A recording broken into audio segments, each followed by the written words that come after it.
Alright, welcome back. Bear with me, I had an interruption while I was like halfway through recording the last video, so my hero leveled up, so we'll get to see that a little bit earlier than expected, but let's take a look at upgrades. So this is a way for you to upgrade your towers basically based on your performance, the number of stars you have. So you have one for each of the 4 tower types, and then the 2 skill abilities you have, and then the hero ability is upgraded in the hero upgrades separately. But so you have these basic ones, you know, increased damage, reduced cost, increased range, increased attacks, extra thunderbolts, better equipment, more health, whatever. As you get going up here, you get some pretty cool ones. Bloodletting shot, so archers have a chance of causing heavy bleeding. Soldiers have a chance of cheating death. Mages have a chance of teleporting enemies back down the path a little ways. Boulder explosions slow enemies down. Increase damage and additional bolts at random enemies, not where you placed it. And then Moon Sentinels are elite elven huntresses riding giant panthers. What can get better than elite elven huntresses riding giant panthers? But since we only have 3 stars, let's just start out. Well, we'll do our archer, we'll do the barracks, and let's do the hardened boulders for now. And we can, if you notice, there is a reset button. Boom, you can come back in and you can reset this. So if there's a particular level that you can't get by, there's a particular type of enemy you're facing, you can specifically set it up to deal with that. So here's a look at our heroes. Here's our guy that we have right now, who is now level 2. You see his stats here on the left side, and then his skills over here.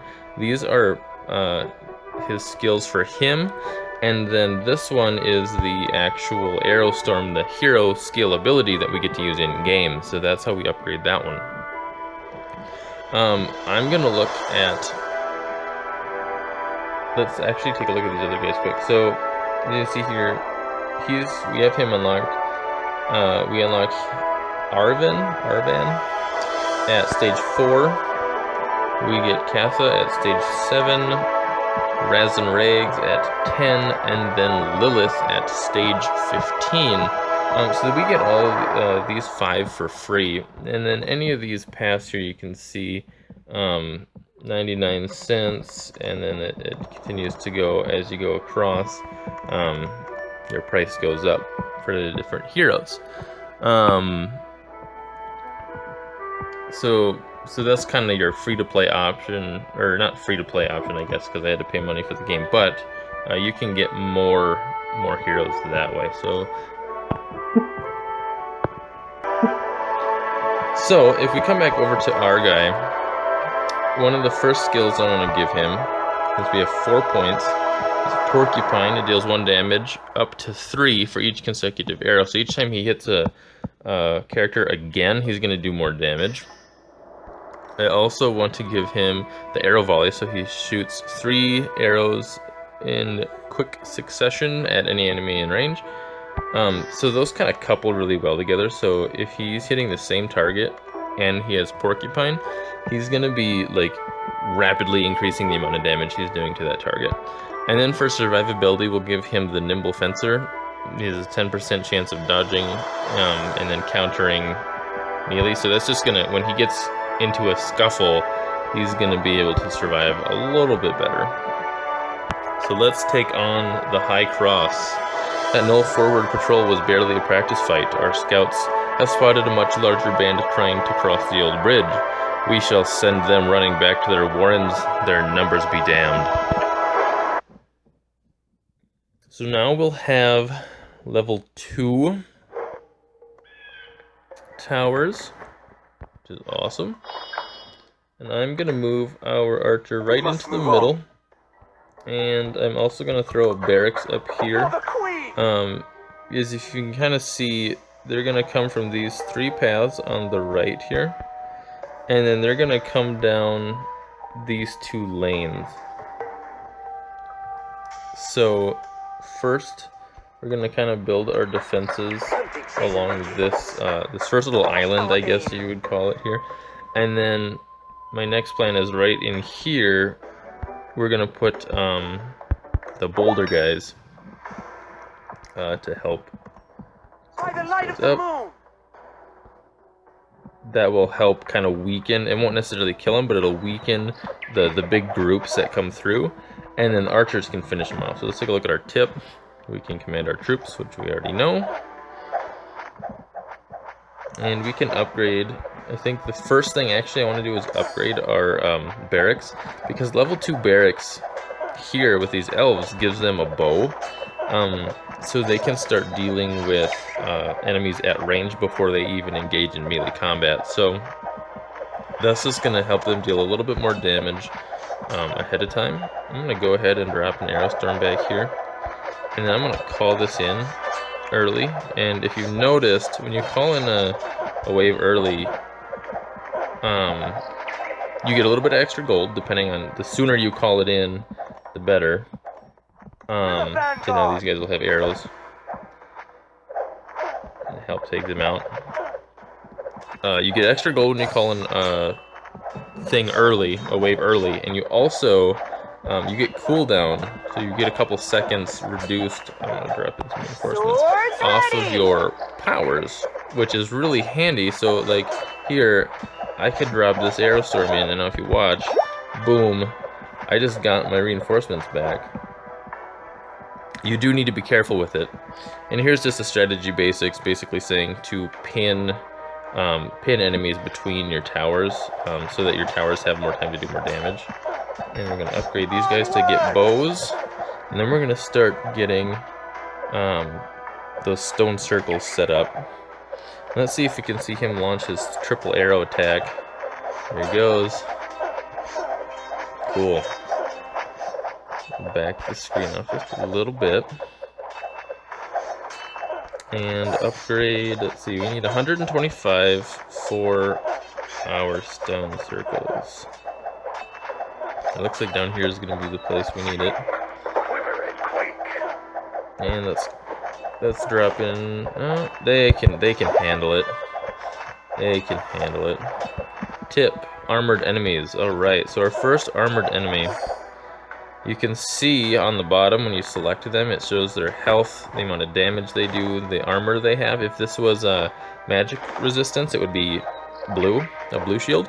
And then there's a skull that says 1. So that means when he gets back here on the left, when he gets through our spot, through our flags there, he will do 1 damage to us. And in the top left, we have hearts. Once we lose 20 hearts, then we lose the match.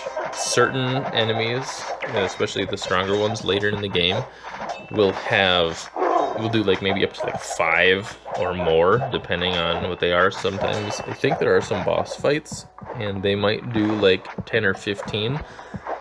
So you kind of got to be careful. All right, I'm gonna drop an arrow storm down here and help these guys out. And I think we can handle these guys. The nice thing with our Aridin, yeah, that's how you say that, Aridin, since he does extra damage on consecutive shots, he's pretty good at dealing with these high health guys, because since they stay alive so long, he starts doing like max damage to them, or the maximum damage he can do to them. So, and he's sitting in a pretty good location to be able to shoot without getting interrupted by enemies trying to go into melee combat with him, which is really nice to have. And we've got some stragglers, so we'll drop in some reinforcements to block.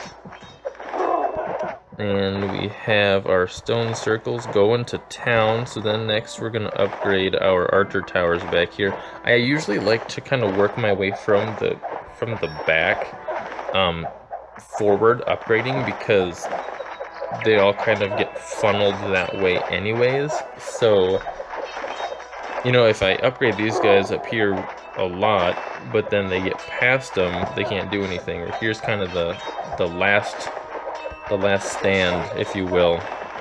So I like to have my my towers in the back more upgraded just to deal with the threat. So as the enemies get through your defenses, it gets harder and harder for them to get through. We're gonna drop in some arrows to help, and we'll call in the next wave. Upgrade a tower. The nice thing about calling in waves is sometimes if the paths are really long,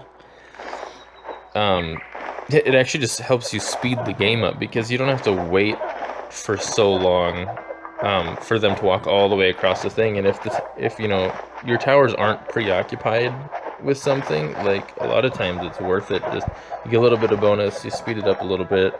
I want to upgrade him. Can't do it yet. Because like if I had guys back here that were fighting, these towers, the stone circles, aren't doing anything. So you might as well call it in early and let them start dealing with it. As long as you're not going to get you're not going to overwhelm yourself, because that's really bad to do. You don't want to overwhelm yourself.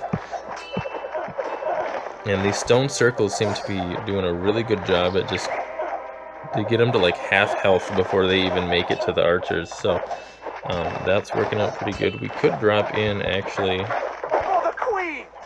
yep, some defenders here to help. See, now I had called it in early, but everything was destroyed. All the enemies were killed before they even made it. Yeah, see, now all 3 stone circles are just dropping rocks on them, and the defenders are just sitting there like, nope, you can't get past us right now. Sorry, guys. And let's drop in an arrow storm. Arrow storm is nice to use frequently. I like to save the thunderbolt for a little bit later, or like they said in the thing, a little bit more of an emergency situation for them. Please let me know in the comments if you enjoy me playing this series. I'm going to try and go through the entire game if possible. I do have the other 2 Kingdom Rush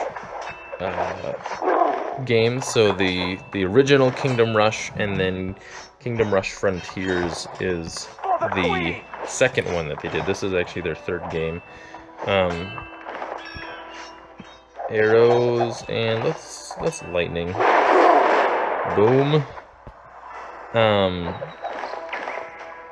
If you guys want to see me play those, let me know, or if there are other games that you would be interested in watching, please feel free to leave a comment. Let's move him up quick so he can start dealing with these guys. Oh, melee combat. Let's see how he does. He just decimates him. But you don't want to get your heroes overwhelmed either, so I'm going to back him off a little bit. And call in an arrow storm up here. And let's get these guys upgraded to bows. And yeah, we'll move him back a little bit. Other things that are interesting with the game, pretty much anything you see in the background is interactive. So you can click on like this little deer, and he pops his legs up, and if you click him too much, he kind of explodes. You know, just little things like that. Let's see if he does it too. Boom. Rabbits. Rabbits dig and hide. And oh, I was gonna use a lightning bolt, but let's just wait. Use arrows there, and then lightning on the group. And this is our last wave. Upgrade our stone circle. First stone circle to level 2. And we might as well drop in reinforcements there to help. We must move on. And we have done it. No damage. 3 stars. 98 gems. Thank you guys for watching. Please leave any comments or suggestions in the comment section below, and I'll see you next time.